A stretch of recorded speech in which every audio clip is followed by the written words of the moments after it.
That's all trip. இது ஒரு auto மற்றும் கேப் புக்கிங் ஆப். டிரைவருக்கும் பேசஞ்சருக்கும் நடுவில் இந்த ஆப் இருந்துகிட்டு ரேட்டை தீர்மானிக்காம டிரைவரே ரேட்டை தீர்மானிக்கலாம். பேசஞ்சரும் அவங்க அர்ஜென்சியை பொறுத்து முடிவு எடுத்துக்கலாம். கீழே டிஸ்கிரிப்ஷன்ல இருக்க லிங்கை கிளிக் பண்ணி தட்ஸ் ஆல் ட்ரிப்பை டவுன்லோட் பண்ணிக்கலாம். இன்று நடைபெறும் பல்வேறு முக்கிய அரசியல் நிகழ்வுகள் மற்றும் போராட்டங்கள் குறித்து நமது செய்தியாளர் ஹரீஷிடம் கேட்கலாம்.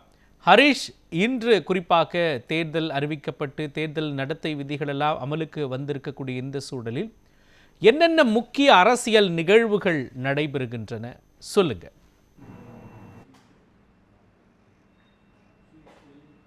நிச்சயமாக மோகன், திமுகவை பொறுத்தவரைக்கும் முக்கிய நிகழ்வுகள் என்ன என்று பார்த்தோம் என்றால், இன்று இந்த வேட்புமனு அளித்திருக்கக்கூடிய அனைத்து வேட்பாளர்களுக்கு நேர்காணல் ஆலோசனை கூட்டமானது அறிவாலயத்தில் நடைபெற இருக்கிறது. குறிப்பாக அந்த ஆலோசனை கூட்டம் நடைபெற இருக்கும் பொழுது அனைத்து முக்கிய நிர்வாகிகளும் அதில் பங்கு பெற இருக்கலாம். அதே சமயம் குறிப்பாக திமுகவை பொறுத்த வரைக்கும் பார்த்தோமே, கடந்த 2 நாட்களுக்கு முன்பில் இருந்து அவர்கள் இந்த மாவட்ட நிர்வாகிகள் ஆலோசனை கூட்டம், அதே போல இந்த புதுச்சேரியில் இருக்கக்கூடிய புதுச்சேரி மற்றும் தமிழக நிர்வாகிகள் ஆலோசனை கூட்டமானது அந்த கடந்த 2 நாட்கள் நடைபெற்று வருகிறது. முக்கிய நிர்வாகிகள் அதில் பங்கேற்று குறிப்பாக முதலமைச்சர் மு க ஸ்டாலின் தலைமையிலே அந்த ஆலோசனை கூட்டமானது நடைபெற்றிருக்கிறது.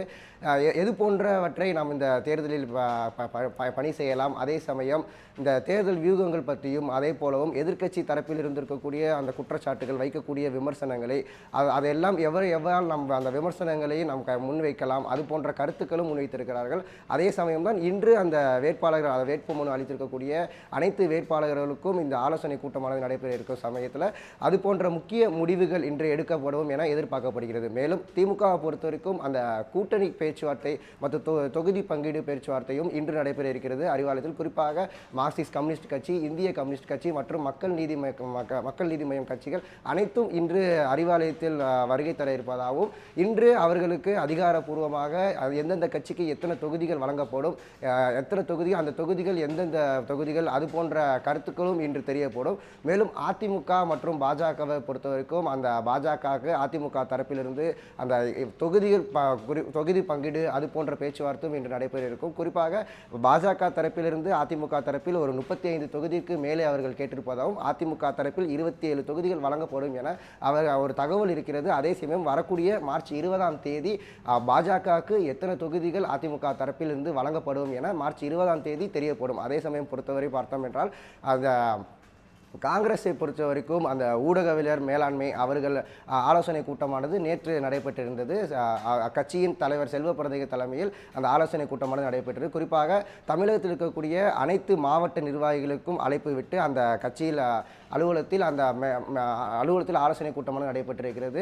அதாவது திமுக தரப்பில் இருந்திருக்கக்கூடிய வழங்கப்பட்டிருக்கக்கூடிய அந்த தொகுதிகளுக்கு எவ்வாறெல்லாம் நாம் பணி செய்யலாம், எது போன்ற கருத்துக்களை சமூக வலைத்தளத்தில் நாம் பயன்படுத்தலாம், இது போன்ற பதிவுகள் விளம்பரங்களை நம் எதிர்கட்சிக்கு எதிராக நாம் பயன்படுத்தலாமா, இல்லை நமது கட்சிக்கு ஆலோசனை இருக்கக்கூடிய அது போன்ற கருத்துக்களையும் நம் சமூக வலைத்தளத்தில் நாம் பதிவு பண்ணலாமா, அது போன்ற கருத்துக்களும் நேற்று கட்சியின் தலைவர் செல்வ பிறந்தகை முன் அந்த ஆலோசனை கூட்டமானது நடைபெற்றிருக்கு. குறிப்பாக தமிழக வெற்றி கழகத்தை பொறுத்தவரை இன்று மாலை, அதாவது மகாபலிபுரத்தில் இஃப்தார் நோம்பு நிகழ்ச்சியானது நடைபெற இருக்கிறது. குறிப்பாக அதில் அக்கட்சியின் தலைவர் விஜய் பங்கேற்கிறார். மேலும் 1000க்கும் மேற்பட்ட முக்கிய நிர்வாகிகள் மற்றும் பொதுமக்களும் அந்த இஃப்தார் நோம்பு நிகழ்ச்சியில் பங்கேற்க உள்ளதாக ஒரு தகவல் இருக்கிறது. மேலும் பொறுத்தவரை இன்றைய நிகழ்வை பொறுத்த வரைக்கும் தேமுதிகவின் பொதுச் செயலாளர் பிரேமலதா விஜயகாந்தின் பிறந்தநாளை முன்னிட்டு அவர் இல்லத்தில் இருக்கக்கூடிய, அதாவது அவர் இல்லம் சாலிகிராமத்தில் இல்லத்தில் பொதுமக்கள் மற்றும் ரசிகர்கள் அவர்கள் அனைவரும் அவர்கள் வாழ்த்து தெரிவிக்க வருகை இருக்கிறது. அதே சமயம் அதனைத் தொடர்ந்து தேமுதிக தலைமை அலுவலகத்தில் இன்று அவர்கள் பிறந்தநாள் விழாவை முன்னிட்டு தமிழகத்தில் இருக்கக்கூடிய அனைத்து மாவட்ட நிர்வாகிகள், முக்கிய நிர்வாகிகள் அனைவரும் அந்த கட்சி அலுவலகத்திற்கு வருகை தந்து அவர்களுக்கு பிறந்தநாள் வாழ்த்து தெரிவிக்க உள்ளதார். அதே போல வந்து அனைத்து இந்திய புரட்சித் தலைவர் மக்கள் முன்னேற்ற கழகம் சார்பாக அந்த வேட்புமனு அந்த விநியோகமானது இன்று சென்னை போயஸ் கார்டன் வி.கே. சசிகலா இல்லத்தில் நடைபெற இருக்கிறது.